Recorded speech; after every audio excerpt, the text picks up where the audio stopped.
कोल्हापूर जिल्ह्यात सातत्याने घडणाऱ्या मोटरसायकल चोरीच्या घटनांवर आळा घालण्यासाठी शिवाजीनगर पोलीस ठाण्याच्या गुन्हे शोध पथकाने प्रभावी कारवाई करत 4 आरोपींना अटक केली आहे।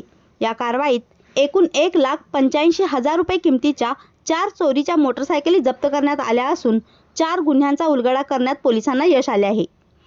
जिल्ह्याचे पोलीस अधीक्षक निलोत्पल यांनी वाहन चोरीच्या गुन्ह्यावर नियंत्रण मिळवण्यासाठी तसेच प्रलंबित गुन्ह्यांचा छडा लावण्यासाठी शिवाजीनगर पोलीस ठाण्याचे पोलीस निरीक्षक शरद मेमाने यांना विशेष सूचना दिल्या होत्या।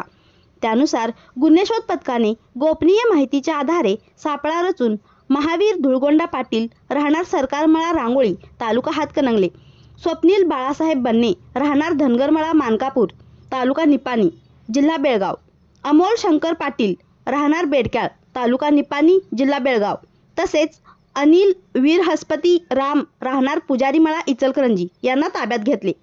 चौकशी दरम्यान आरोपींकडून जप्त करण्यात आलेल्या वाहनांचा संबंध शिवाजीनगर पोलीस ठाण्यातील 3 आणि कागल पोलीस ठाण्यातील 1 वाहन चोरीच्या गुन्ह्याशी असल्याचे निष्पन्न झाले। त्यामुळे एकूण 4 वाहन चोरीचे गुन्हे उघडकीस आले आहेत। ही कारवाई पोलीस अधीक्षक निलोत्पल, अप्पर पोलीस अधीक्षक अण्णासाहेब जाधव आणि उपविभागीय पोलीस अधिकारी विक्रांत गायकवाड यांच्या मार्गदर्शनाखाली पोलीस निरीक्षक शरद मेमाने, सहाय्यक पोलीस उपनिरीक्षक अनिल चव्हाण तसेच गुन्हे शोध पथकातील अधिकारी व कर्मचाऱ्यांनी यशस्वीपणे पार पाडली।